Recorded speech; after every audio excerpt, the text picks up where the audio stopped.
Hey everybody, and welcome to an extra special episode of Nerdsplaining podcast. I'm your host Eric Da Silva. With me as always is my co-host Jose Romero. What up? Happy Eternals weekend, everybody. Yay! Or It is a unhappy, weekend. depending who you ask, I guess. Oh wow, bold choice of words. It's possible. I'm just saying. It is. Could be both ways. Exactly. So I'm glad you're finally able to see the Eternals. I know it was a little ahead of you in their last show and all that. So yeah, we're gonna break this down. Yeah, we're gonna go from top to bottom, all the stuff that we liked, that we didn't like. Do we feel like this Rotten Tomato score is justified? The whole thing. As Jose has a 5-tier Marvel placing of things, where we've talked about that in our other episode be coming out soon. We'll reference that as well, where I feel like the placing of the movie goes well, and what you should expect and not expect, and hopefully, see if you guys agree with us as well. So this is our spoiler-filled review of the movie. Spoiler warning Marvel ahead, of course, absolutely. Eternals, Yeah, right? absolutely. If you don't want to know anything about it, listen to the regular episode of Nerdsplaining, where we lightly, spoiler-free talk about the movie.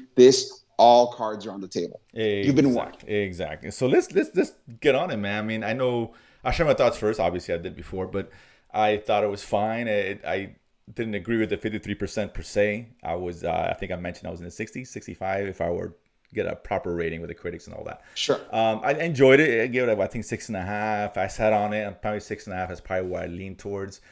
It's good. It was entertaining. It just wasn't a great Marvel film. For me, it's what did I say? Tier 4, Tier 3. I could put Tier 3. Tier 3, bottom of Tier 3, right on the edge of Tier 4. It's right there. I can go either way.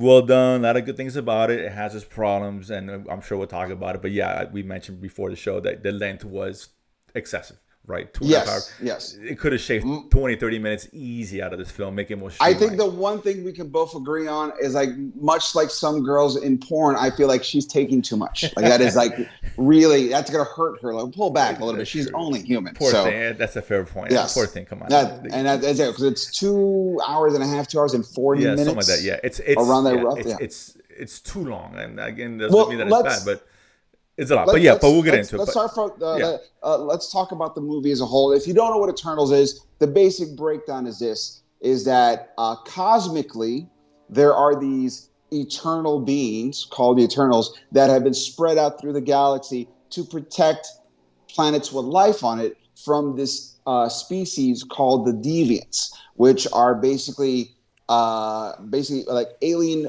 tendon monsters that are apex predators, and they try to kill life on planets, and the Eternals are there to fight those things off to make sure life can move forward and progress. That's the basic gist of it. Sure. The Eternals are sent on this cosmic mission by the space gods that you've seen in the first Guardians of the Galaxy movie, called the Celestials, and the Celestials are the third to the ultimate hierarchy of the cosmic rankings in the Marvel universe. You have Celestials, and then you have the Living Tribunal, and then on top of that, you have the One Above All. And there is no greater than One Above All. And the only people grander than the Celestials are Living Tribunal, the Tribunal, and the One Above All. Not in this movie.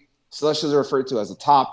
I think that the Celestials way are depicted in this movie is fantastic. I mean, you want to talk about they look really cool. Cosmic god entities with a level, an understanding and an urgency above what normal level people like you and me would have, is complete grandeur in scope. And I thought they looked really cool. But we're following the adventures of the Eternals sent to the planet Earth. Right. And 7,000 years and whatever. 7,000 years ago. Right. And all of them are apparently looking like some of our hottest celebrities. You have Salma Hayek. Go figure. You have Angelina Jolie. You have a dude that looks like a hotter version of Sebastian Stan. Like, I don't know how that's possible. He plays Icarus.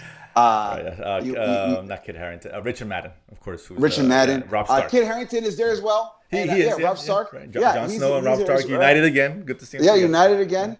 You have the girl from The Walking Dead, the deaf girl. She plays Akari, which is the speedster. You have this. I forgot the name of the actress, but she plays Icarus. Gemma Chan. Oh, no, I'm sorry. Gemma Chan plays Cersei. Cersei. or yeah, Cersei Cersei. series. Cersei, Yeah, close enough. Cersei is it? Yeah, Close enough. I Yeah. think it's Cersei. But yeah, Yeah, and then you have who's the guy who played Gilgamesh?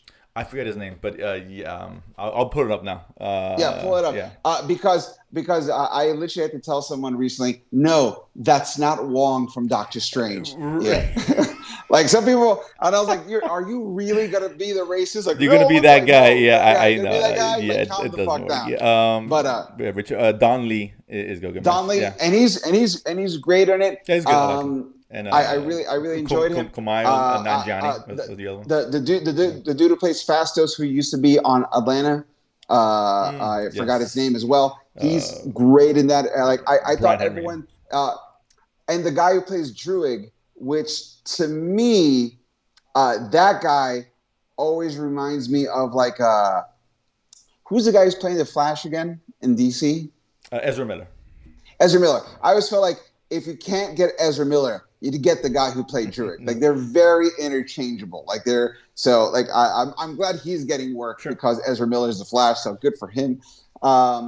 But the movie starts off with, and we were just talking about this earlier, Jose. The movie starts off with a 4-paragraph mild fade in, fade out scroll of like kind of giving the and I know they're doing this because they're trying to feel important, like Dune or Blade Runner or movies of that nature, where they give it a little bit of text in the beginning and then it goes into it. To me, texts only work if you are referencing major pieces of artwork that's really old and you kind of give that background, or scary movies. Like if it's like 100 years ago, a war was fought between vampires and werewolves. Like I'm like, oh shit, I'm fucking in. But you can, or Star Wars. That's the only. I was about to mention that. Yeah. The only Star Wars. Everything else, anything more than 2 paragraphs, I feel like you're fucking with me. I feel like you're like, let's see how much you can read. I mean, you paid for a movie, but now we're gonna see if 5th grade stuck with you. Like that's what they're making it. And so, but then as soon as that fade happens, the song that kicks in the whole thing is Pink Floyd, and I got to tell you. As soon as Pink Floyd kicked in, I was like, you know what? This movie already has like 25% of me dedicated in. So I'm excited about that. What did you feel about that beginning where you see the world in itself and what they were doing? Like, what did your take on that first 30 minutes of the movie? Yeah, I mean, it was a good setup, right? Because I mean, after the words and yet blah blah blah, right? Damn, reading in a film, huh? The nerve of them. But there's a good introduction. I thought it was set up well. Then going back to, I think it was Mesopotamia. Mesopotamia. Yeah, right. the first civilization they were dealing with, whatever, right. And they were fighting some of the deviants. That was a cool intro scene. It was a good setup, right? Building the world that we're in. I enjoyed that. We got to see some of the powers that some of them have, and with either the speed, or Icarus was like he's Superman, practically, right? It's just when Jolie's got the weapons, and she's really good, by the way. I liked her a lot in the film. Yeah. But yeah, I thought it was good. It was well done. Again, it was kind of what I expected. Set up the world. That a little bit kind of. I mean, they went back and forth a lot, but maybe they could have shortened it down a few, maybe 5 minutes, I thought. Yeah. And kind of cut it down. We get it, right? The first scene that had it, introduction, fight the first deviants, and then kind of get back to where current time, I thought would have been a better flow of the film, because they kind of spent too much time there, right? Yeah, I think there should have been a little bit more, especially for as the opening action sequence. I think there should have been a little bit more of like, because they fought like this opening sequence. You see all the Eternals being Eternals, right, and being awesome, and I think they fought 3 deviants. Yeah, and I think what would have been cool is if you would have seen them like, and you saw in the movie where they kind of teamed up to take deviants down. I would have liked more like they would have like clearly housed 2 of them with no problem. And then the third one was a little bit where it knocked a few of them down, but then they just changed the dynamic of their team up and took them out together. So to kind of show like some Eternals have a better handle on things than others, but there are going to be times where you find a deviant that's so powerful, you need all of them working together, almost mini Avenger-esque, like, so if that opening sequence was like 10 minutes, you could have given it 6. And really been like a bah, bah, right, kind of really get you in. It's like, okay, now let's get to the story, right? And it goes back to the very fact which the movie's just too long, right? I mean, I want to harp on it. Too long. It just there's a lot. There's a lot in there, right? Its biggest sin is that it's too long. That's its biggest sin, if you want to be honest. I'll say second biggest sin, but yes, it's definitely right there. Again, they go back and forth a lot. It's almost like overkill, right? We get it, Yeah, right? We understand their perception of humanity, which is cool philosophy, but again, just kind of you're beating a dead horse sometimes. Like, okay, this yeah. happens, and I get it. This civilization, I get it. Let's kind of speed things along, right? Hmm. Hmm. And that's particularly in the first hour, I think it was like that, if I'm not mistaken. Yeah, Right? If I'm not more or less, I mean, I didn't time it, but yeah, I think that it could have, man. Some editing here would have been well appreciated. It really would have been. I think so too. And I love a good story. And I got to tell you, let me just say this overall, and I think this is the breakdown between you and me. You thought the movie was okay. Mhm. I like the movie. This is by no way a top tier Marvel movie. Right, of This course, yeah. is unfortunately, as Kevin Feige tried to spin it, I don't feel like this was a Oscar contender at Nah, all. at Like all. it was a good Not movie. even close. It's Like to me, Oscar contenders honestly should have been Black Panther, Winter Soldier, and Infinity War. Those should have been Oscar yeah, contenders. I agree with the Black Panther one. Yeah, to some degree, and yeah, Winter Soldier probably. But yeah, this is not to that level. This is not even better than Shang-Chi, Uh, Actually, I will in say my this: opinion. I feel like this movie suffers the reverse of Shang-Chi, which is the first two acts don't hold up, but that third act was super solid. Like I really liked the third The act of third this act movie. was better here than what Shang-Chi. I'll give you that. Yeah, It and was, so yeah, it's almost like a reverse yeah, problem of the two. yeah. Shang-Chi's first two acts are great, and it Right. falls apart a second. And I feel like the third one rises like a phoenix. Like, no, everything is important. Like, oh, cool, this is awesome. I'm all Right. into It this. kept the focus where it needed to be, and where Shang-Chi Yeah, kind of deviated a lot from that. Again, different movie, but and but yeah, I'm with you there. if the pacing of the first two would have felt like the third act, I think that would have been a much better What's movie I'm saying? If altogether. this was a 2 hours, I think would have been the sweet spot for this film, Yeah, right? I didn't give it 210, 215. Maybe more or less, I right? play That's with fine. that, Yeah, right? like You I know what I said, mean? 30 Yeah, minutes off. I guess it brings us down to 10, but yeah, right around that sweet spot, I thought would have been just a better flowing, get to the point, not as redundant, verbose, and kind of giving us what we want, and then keep with that 30. You're right. Third act is really good. It would have really yeah, set us up well for that third act. But by the time you get there, you're like, oh, okay, shit. Now we're getting yeah. something right, and at I that time you're agree. either checked out or you just don't care, right? Which is a problem. And also the problem is because once again we talked a little bit of our concerns on our other our episode, our Mhm. standard episode of Nerdsplaining. Don't forget to check that out when it comes out. Too many Eternals, so you had to break your Thank you. direction in a Yeah, lot of different yeah, ways. and not everybody gets their due, and it doesn't leave time for for as long as the movie is, they didn't dedicate enough character development because there's too many characters. And It's hard. they tried to use every character as a placeholder for if they just had one character that you Right. would have followed, like his journey. Everyone had a moment where you're like, oh, now it's this guy's journey of that part of the thing. But it would have been better if one character centered the whole thing over. Right. Focus Like on one or two characters only. The rest we sprinkled in. They're supporting, right? It's fine. Yeah. this is how I would have done it, and so we're gonna go a little bit into it, which is about the movie, which is the movie kicks off where deviants are supposed to have been destroyed from when the Eternals last fought them. Another deviant shows up, and the Eternals was having to, because it was the massive giant earthquake. It's kind of led to presume the earthquake was caused by the deviants, and that's like they're coming back. So one by one, the Eternals start like relinking up with each other because they've lost track of each other for hundreds of years, like 2,000 years, I think it was the last time Right. any of Yeah. them really hung out together. And so, because of that, they're reaching out to each other, and they're slowly discovering that their leader's been killed. More deviants keep showing up, and so now it's a race against time, trying to get to other Eternals before whatever killed the leader gets to them as Right. I think it well. was And Sama's character. Salma Hayek's Yeah. character, which was the Prime Eternal, Ajax, I believe, was the name of her character. Yeah. And so you have Icarus, which is basically played off to be like their Captain America, their second in command, the one that everyone looks to for leadership, as Ajax's right hand, and then the de facto leader in there. Even though in the movie shows that Ajax's body, the last of her power, chooses Cersei to be the new Prime Eternal and not Icarus.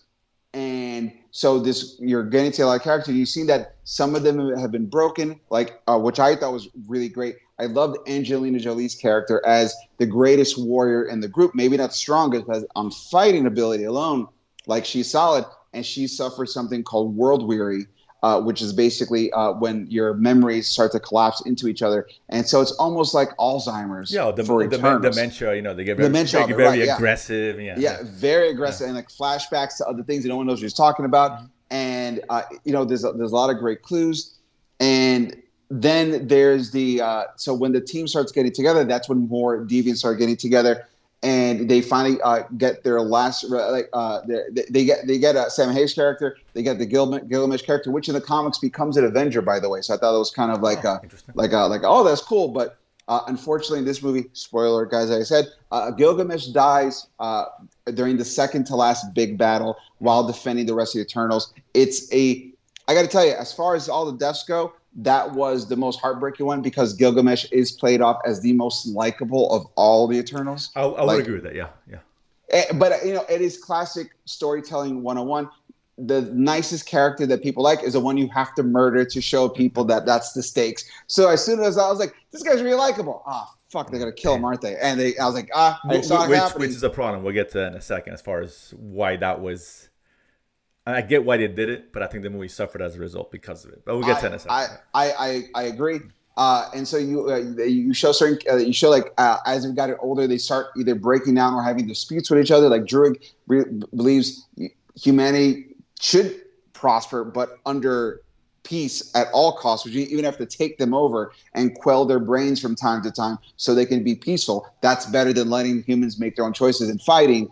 You have Phastos, who's helped humanity during these big technological evolutionary jumps in our society, eventually leads to Hiroshima and the first bomb dropping. And he like completely renounces, even like, we were wrong. We should have let these fuckers die. There's no redeeming quality about them.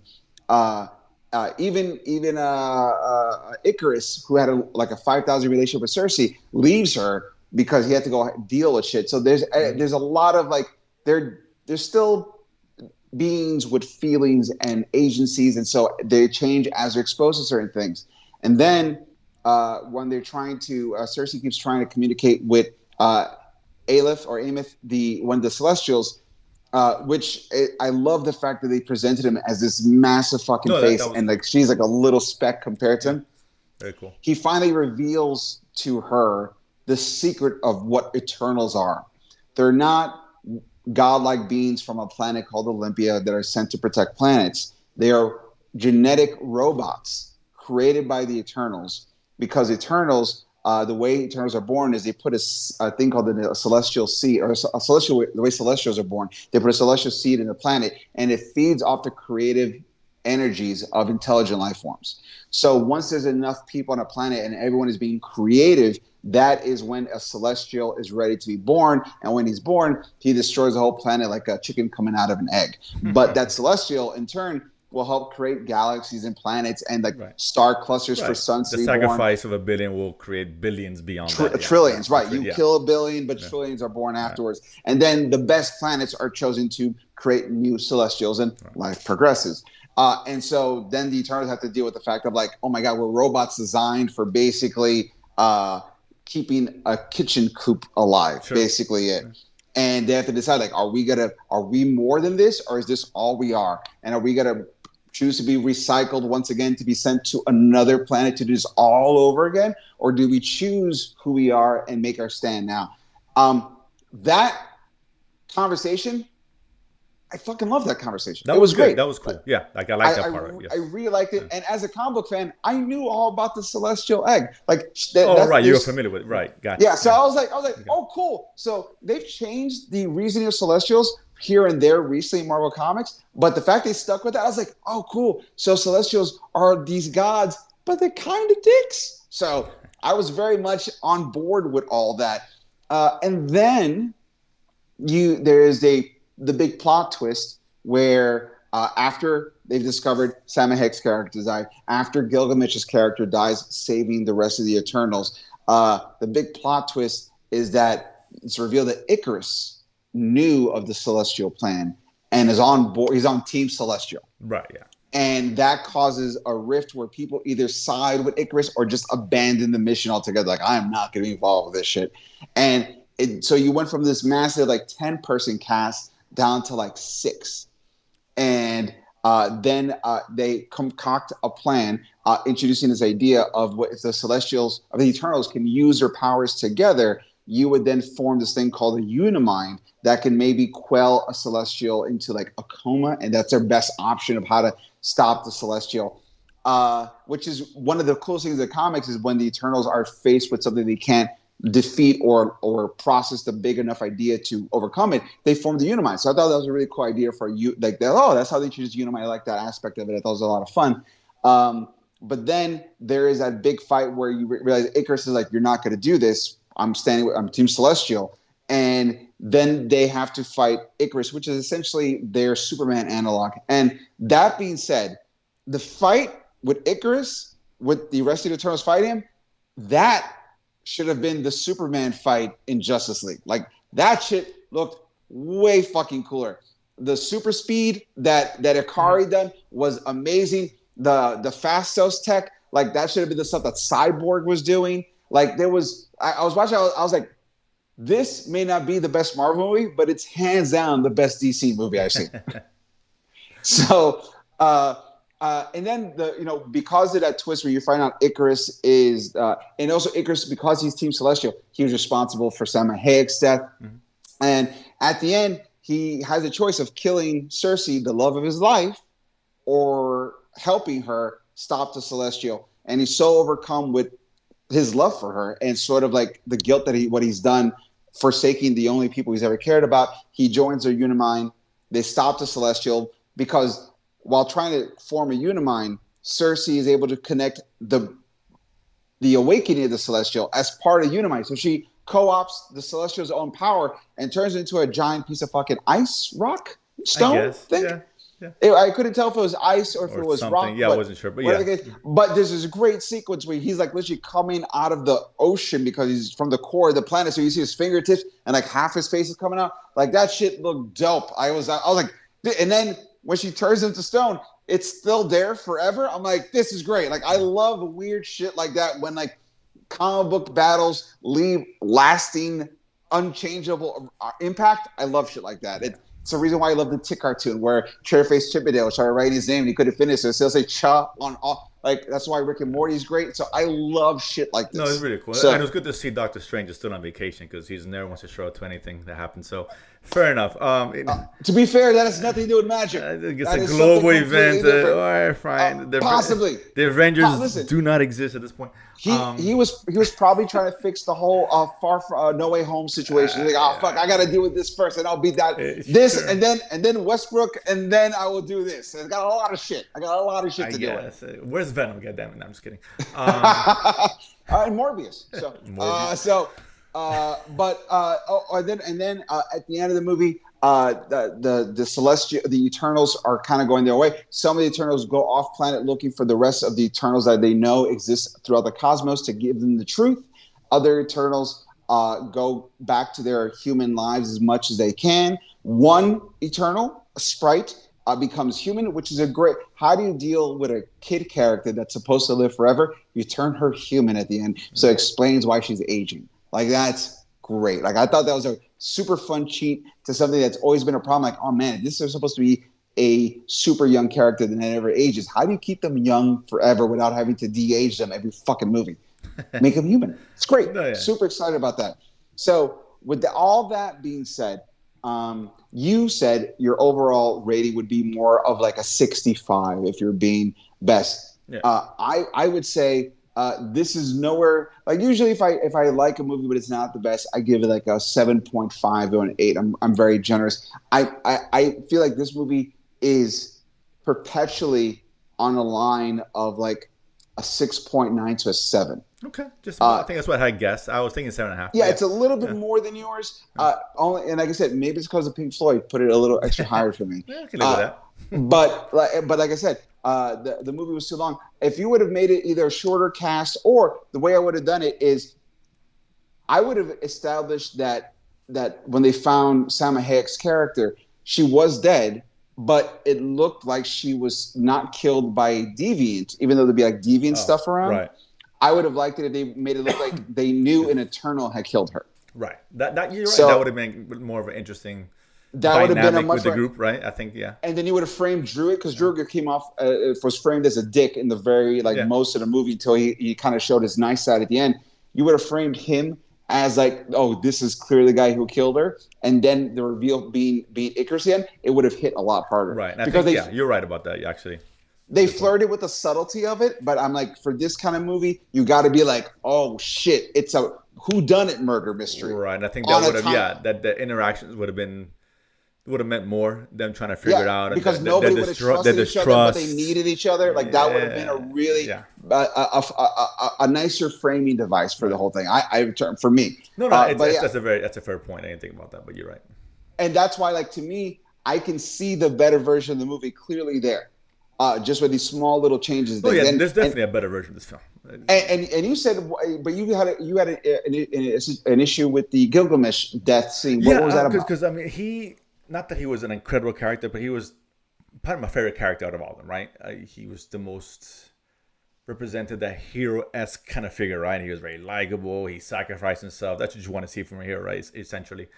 And once he's gone, because the other characters were fine, but there was no one there to really hang your head on, right? There was no, oh Right, man, who are we rooting for here? Wasn't because the guy was the mind guy, and the girl a Druid, right? Icarus, they showed up for like 5 minutes.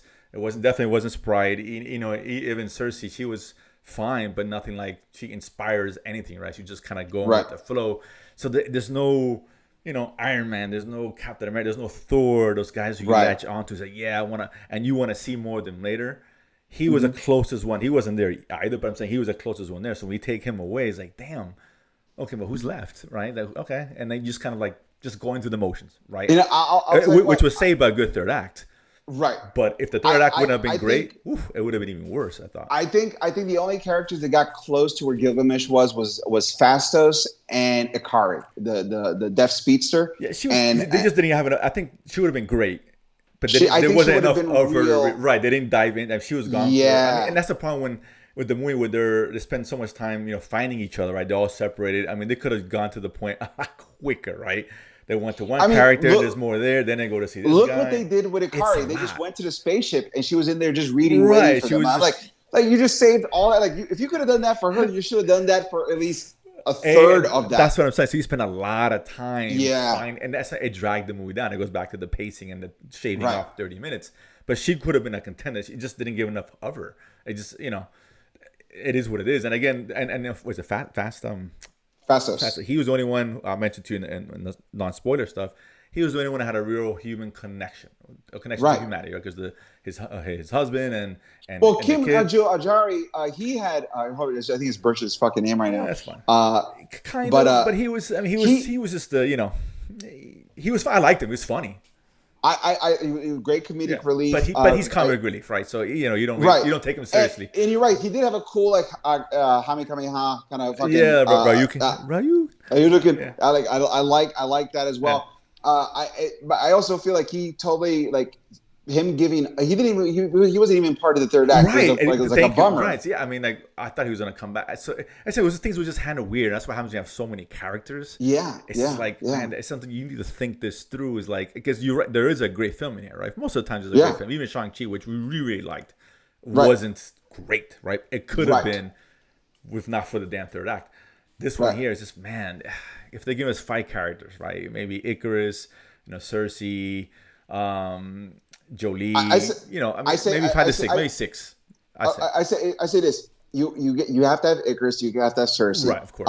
Then you get Druid and Akari, and then you can get Gilgamesh and Thena, and those are your 6. Exactly, 6. And then really, I may put Icarus together with this guy, and have them kind of a joint storyline because again they were treated kind of separately, right? So they had they had a connection which they didn't really explore, right? Yeah. At the end, they showed the connection that they had. They had like 2 brothers who hated each other. Right. Like there was a really interesting thing about that, and they never really went. They never went there, and that would have been cool to see, right? So that was for me. Besides that was my biggest issue because again, I'll go see a superhero movie. Give me my hero, man. Let's cheer for him, kick someone's ass. So that was a big thing for me, but. Listen, it doesn't mean that it's bad. It's not. Yeah, it's not a bad movie at all. Here's the truth of the matter. Kango's character, the Bollywood actor, portrayal, right? Because he didn't impact the third act, you didn't really need him. You Agreed. didn't really need him, and That was a very odd choice. it really was. Like you put Yeah. him in there, he's got a great backstory. His entire world is fleshed out. Sure. You didn't need him. Yeah. Like, and what you would have done is Cersei and Sprite are living together, cool. Gilgamesh and Theon are living together, cool. And then you would have Icarus and Druid opposed to each other. Right. And no one's seen Akari. And so when they find her in a spaceship, it makes sense. And Fastos he's gone off grid, which is weird because he's really now just living a human life. So you would have those like two satellite people. Mm-hmm. And then you would have the two brothers hate each other, and the other two people are together. So you could have had those brief, like those two worlds meeting together immediately, bridging the world between these two brothers who hate each other. And then the two people you couldn't find, one was waiting for you at the end, and one had a complete rediscovery after melting down. Right. And you could have done those really fucking fast. Of course, absolutely. So yeah, and then look, Chloe Zhao, maybe I think she bit off more than she could chew. I really yeah, did. I think she from No Man's Land to this, it is a massive. It's a huge difference, right? I mean, and she's not an experienced director. But I mean, particularly when you're handling this big budgets and grand action scenes, that's not the same thing, right? No Man's a very intimate film, character-driven film. What she does is she does very good character-driven movies, but when you have such a big cast, she's used to committing. I mean, the movie is called No Man's Land. It's about one lady and her fucking journey. So you may beat people along the way, but your focus is her. When you're making a focus have to dance between 10 different people, 3 of which die at the end, one who abandons the story before like there's a lot of shifting plates, man. I think that this should have started off with something a little bit smaller. I thought, or just any other future Marvel film, a solo act. I think would have been better. It was too much. It really was, and I just don't understand why Kevin Feige was Oscar. I just don't get the whole Oscar thing. I really don't. Listen, I get hyping your movie, and you should, right? Right. But relax. He could have said, I love what we did here. I love her vision, and left it at that. I mean, don't get me wrong. I felt like there were some performances that were skirting Oscar level, but it never went to that. Never got there. Shit. You know what I mean? And that's what I mean. There were certain performances that I was like Angelina Jolie's subtleties of not being in control was fantastic. She's great. It is what it is, right? I thought that was great. Yeah. The guy who played Robb Stark, who played Icarus, when he always felt emotionally distant to me, so his reveal made sense in the context of what I've seen. Yeah. But he wasn't given enough, and once again, it's called the framing device of the movie. He wasn't given enough to really lean into what that distance meant. Exactly, and it's kind of a shame because I mean, I think people are gonna like the film, right? Yeah. I don't. Like I say, I told you before, I'd be shocked if someone tells me they love it. I don't see that. I don't get it. If someone would tell me that, if they say they like it, great. I enjoyed it, fine. But this movie is fantastic. I love it. I don't see that here. I don't. Not in this one. I saw it more in Shang-Chi than I did here. I actually, weirdly enough, even though I think Shang-Chi is a slightly better movie than this movie, I did enjoy this movie more than Shang-Chi. Really? Okay. Only because I feel like Shang-Chi kind of took a what I call the Eddie Murphy approach to things, which is very surface level. They never got deep into anything. Sure. And nothing says that more than the third act when they introduce the furry chickens without faces, and they kill Death Dealer by a demon. I was like, you got a badass. That's not the third. I mean, that's what I'm saying. You combine the structure of these two films, you have one great film, right? You could have a great fucking movie. Holy shit, you'd have a great. Yeah, what Shang-Chi did right, what turns in it was give us a good character to root for, get behind, right, likable. Look, right? and with the focus on him and the relationship with the father. Chloe Zhao should have directed Shang-Chi. Yeah, thank you. You're right. That's exactly what I'm talking about. That would have been a fucking compelling, deep movie. Yes, absolutely. And they would have explored in the third act that the father, which we talked about, right? The relationship with him and the father, that resolution would have had such a good impact. They would have combined both of these films because what that one lacks, this has, and vice versa. So, But I mean, overall, just pure enjoying. Like if you parent now, go back and rewatch it. Shang-Chi to me is just more rewatchable, right? It's an easier. You can go through it easier, right? And we know we like kung fu films, and this one obviously, Shang-Chi has a cool action sequences, really good. This one had some cool scenes. The last one being the best, but nothing really like, oh my god, dude, that was a great set piece, right? I said it before on a hypothetical, and after watching this movie, I totally feel this. I did enjoy Eternals more than Dune. Okay, And that's fair. Yeah, everything that that's fair. people said made Dune great and Eternals sucked on a critic side, I feel the reverse. Because everything that Dune did, Eternals did, but better. There were more interesting characters. I was more involved. The third act made fucking sense. And when the movie ended, even though it ends on a cliffhanger, I didn't feel like, huh? Like that's it? No more? Like I was like, ooh, what's gonna happen next? It left me interested. Sure. And so Eternals better than Dune. So and Eternals has a lot of Dune in it in its makeup. And I feel like Dune has a lot of Eternals in its makeup. Is a more complete film because it ends, right? It's a more complete film. And that was my issue with Dune. I think when we go back to Dune, I think we'd judge it more based off the sequel. Honestly, don't. But once again, I feel that's unfair. Right, but as an individual movie in a vacuum, Eternals is a better than put together film. Yes, absolutely. Because you have a first, second, third act, a long first and second act, but nonetheless you have the third act, which Dune lacks. And the third act felt like a third act. Like, it was the culmination of the whole fucking movie. Exactly. Yeah. So I agree. On that sense, Eternals better than Doom, and all like I said, everything that they were like, oh, Eternals, Doom is so great because of this. Eternals did that shit but better. So I mean, listen, they're both very similar because they're both too long. Both too long. The pacing's off on both. They both look great. And Dune look fantastic. Let's give credit where credit's due, right? In terms of cinematic experience, visually, it's superior film than Eternals. Eternals is really good. But yeah, both had characters. And they both have really dynamically interesting character that died way too soon. Right. And agreed. And the characters that remained were a little bit underwhelming. Both of them, right? Yes. They're both but still more interesting than the ones that remained. Like, I was more interested in Phastos, Icarus, and Thena than I was at Paul Atreides. Right. Yeah. No. That's fair. Absolutely. I agree. Like we said, Momoa I thought was the coolest guy, and it goes back to like killing like what happened in Eternals. Killing the guy too soon. Unfortunately, that's the guy you were like, man, I want to see. That was the most dynamic, fun to watch. More of him, and that's the guy you get behind when you get rid of him. And like, shit. And Eternals had the same problem. But again, it's very similar films. I mean, obviously, it's still apples to the oranges, but I get it. But yeah, I mean, that's fair. Like I said, Eternals, all Eternals was more colorful. It still was that big cosmic grand design of things. Of course. With the implication it was still a Marvel movie. It was still a Marvel movie. As different as everyone says it is, and it is in some ways, but it's still... It is in some ways, I see. But like, we honestly, strip it down, it's a Marvel film, right? I mean, it's funny. It is a Marvel film. At the end of the day, it's funny. There's jovialness and that kind of stuff. And lacking of villain presence. You know what? I actually liked the presence itself of a villain, like because there was no real villain for half the movie.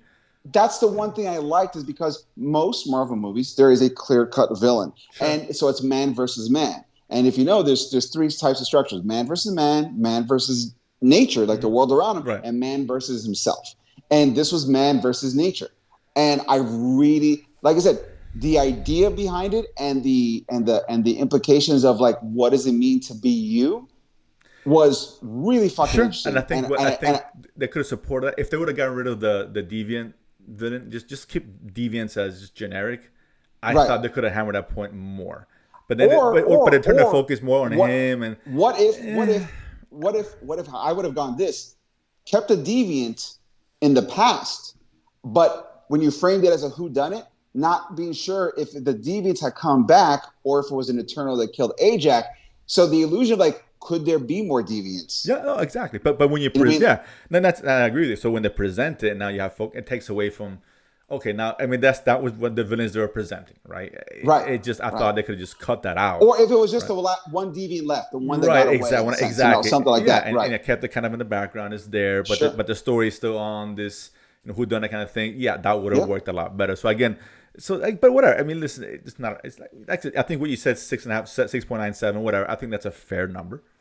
Yeah. I will say this. I actually kind of like the fact that it's getting a low score because I know a lot of people who went in going, "Oh, this is gonna be bad." Actually, going, "It's not that bad." Right. The expectations for sure. I think it's because it's so low, it's actually going to make people enjoy it more. And I think the Rotten Tomatoes will probably end up like around 75% from the public. Versus the 58. Man, I think the 75 will pick up just because. No, now it's at 49%. Damn. Critic or public? The tomato meter. but it went down. I think we spoke last. It was 51, 52. It So was 53, yeah. right? So it's But is that critic or no, is no, that critic. critic?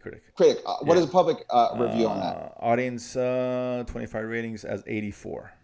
See, I But think it's but going I'm to be. looking at it now. It's like I see a lot of threes and twos, some higher. So I'm going to go that's in why there I'm and not a throw. big fan of Rotten Tomatoes for the most part because I'm going to go in there and throw in my own little yeah, 4-star review on that, just because. Rotten Tomatoes is very misleading. It really is. Yes, It's you can't just take it at face value at the end of the day, right? Not to get too off topic, but sure. it could be. Let's assume a movie gets 90%, right? It's an extreme example. On your phone, you can't see it. If you're on your laptop or whatever, or computer, you can actually see the average critic score, right? That's the one you focus on because if let's assume a 6 is still positive review, right? I would say 6, but it's not a great number, right? Right. But if everybody say every critic gives it a 6, right? Rotten Tomatoes will show you 100%. So your mind thinking, oh my God, everybody's loving it. It's right. great. It's just everyone agrees right, it's okay. Right, but it's not true. Look, everybody gave it a 6, right? So right. you have to look at that number. Same thing with the audience score. Yeah, it may say 84%, but is it really? So you take it for what it is. So I'm not a huge fan of Rotten Tomatoes. I look at that average rating because everyone may like it. Everyone may say it's a 6. To me, that's not great film by any stretch of imagination. So it's very misleading, Rotten Tomatoes. But 49, one way or another, is still too low. I don't. It's not a rotten film or whatever. And I the fact that it has a love scene, it did catch me by surprise. In fact, somebody I know who watched the movie was like, I forgot. I put it in my head that Marvel movies were made for kids, and somebody else goes, 13-year-olds think about sex a lot more than 10-year-olds. So that's why you have that love scene. Yeah. So in my head, I'm watching going, okay, and this is the part where I tell my kids to cover their eyes. So that's all this is. Okay, but even that scene was unnecessary. I mean, I didn't care one way or another. And once again, but when you start trimming, that's the kind of things you can kind of cut. Part where they kissed leading to them getting married. You could have just done that. Right. Exactly. And say so 2 or 3 minutes, and the movie would have flowed better. I mean, I get it. I'm nothing wrong with love scene. I'm all for it, but. No, yeah. When you have 2.5 hours and it's a lot to digest and go through, that's exactly the scene. You can just no offense, but if you're going to show me God's fucking, I want to see the whole thing. That's what I'm saying. You want to go see God, how it is when God's fucking. Go watch The Boys. No, that's a fucking sexy. You know what I'm saying? That's what happens to two superhero, two superpowered people. If you're not going to do The Boys when gods are fucking, then get the fuck out of the game. This is where adults hang flying around, banging the street. That's what happens to two superpowered beings. Fuck, it is what it is. That's it. So that's what I want to see. So if you're not going to give me that, just leave it on the cutting room floor. Like the kiss is perfect. That's it. Show me that the Eternals fucking causes the Ice Age. Like, that's what I want. Like, if it's going to happen, like, I want that. If not, then get the fuck out of this room. Well, listen. So. At the end of the day, they can't interfere. They can't do anything for 7,000 years. They might as well get it on. I mean, everyone should have been paired up at that point. Jolie could have had this guy. I know Sprite is... They could even had a thing where, like, when they started kissing, you would start to see their armor start to shed off of them to imply sex, and then just go into the marriage. So it could have been real subtle. Could have been real subtle, but you didn't. But like I said, because you sort of like just cock tease the idea. Then don't even not even that interested. So unnecessary. No, it was necessary. I get it. Well, that's fine, but I mean, we didn't need it. It's like, okay, let's move this along. And again, part of the problem, right? First 2 acts is, can you move this along a little bit? We know let's get to the point, right? And then that's the that being said, we like the movie. Not the best. I actually would. I still recommend it. I would put it top tier, third level. Oh, okay. Top tier, third level. Tier. I was like, whoa, slow. No. Okay. That's fair. Top tier, third level. Like I know you put it bottom tier, third level. I put it much higher, third level. Like clearly, honestly, I liked it better than Thor: The Dark World. I liked it better than Black Widow. Liked it better than Shang-Chi. And I like Shang-Chi, but I like this more. But is it Endgame? Is it Avengers? Is it Iron Man 1? Is it Winter Soldier? Is it Guardians of the Galaxy? No. Ragnarok, Black it's Panther, not Ragnarok. It's not Spider-Man, Homecoming. It's not. It's none of those, right? It's not. So, but it's good. Yeah. Like I said, third tier, I think it is appropriate, right? I had Shang-Chi at second tier, but again, whatever. It's fine. It's right there. I guess it's not a great Marvel film. It's not a bad Marvel film. It's just a solid Marvel film. We had a lot of potential, and the most disappointing thing about it is that you can see a better movie in it with just changing very minor things. Right, just like But it's all there. it's like I all said, the there. tools are there. It just didn't execute the way it should Yeah. have at the end of the day. But again, that's because that's the case. It doesn't mean it's bad, right? Every Right. movie's got problems. I don't get, well, Sure. 99% of even great films have issues. It is what it Sure. is. Some more glaring than others have more glaring issues, but it's fine. It's worth watching. Yeah, I absolutely. recommended my review. Especially if I'm you get to see recommending it it in the now. theater, because some of those visuals, like I that's did great. not see in the IMAX, but I could just imagine the celestial scenes No, in yeah, the IMAX I got to see that. must Yeah, have been fucking the screening I went bananas. to had it on IMAX, so it was really cool. It looked really nice. So again, it looks great and it is a good cinematic experience for that reason. Yeah, So absolutely. go watch Absolutely. it. Yeah, no doubt about it. Now, Yeah. let's talk after credit scenes. Yeah, we got two of them. The first after credit scene, the Eternals went into space looking for the Eternals. They are in space and they're encountered by Thanos' brother Eros, also known as Star Fox, played by Harry Styles. Yeah. I know it's a shocking casting of it all. To me, I really don't give a fuck about casting anymore.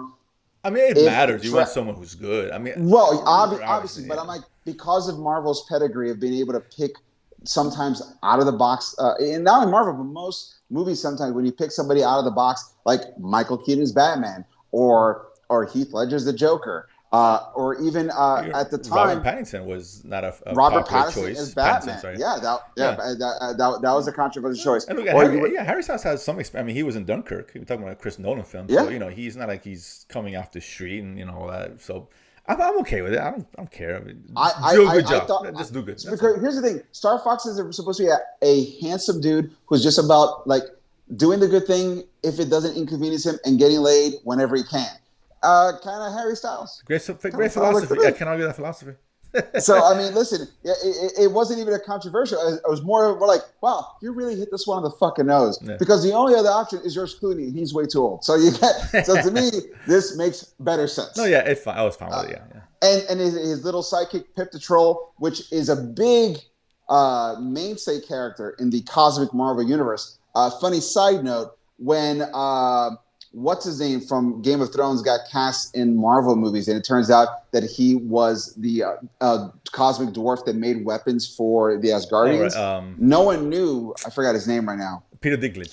Sorry, there we go. Peter Dinklage. Mm-hmm. When he got cast, everyone was like, "Oh shit, he's gonna be Pip the Troll!" Like that's the literal what people thought. And so the fact that they didn't do that, I thought, which is a safe assumption. Let's be real, when I hear absolutely to insult the little man, but let's just absolutely. So I like that they played him different in Endgame and Infinity War, and I also like how they gave a complete CG Pip the Troll. I don't know who did Pip the Troll's voice. I thought it was fantastic. He sounded exactly like I always pictured him in my head. Pip the Troll usually is smoking a cigar and drinking, but cigar is bad for kids, so it just made him drinking because the liver problems stay on the inside. So I really wish they would have cast the guy from Leprechaun. I mean, great. I mean, come on.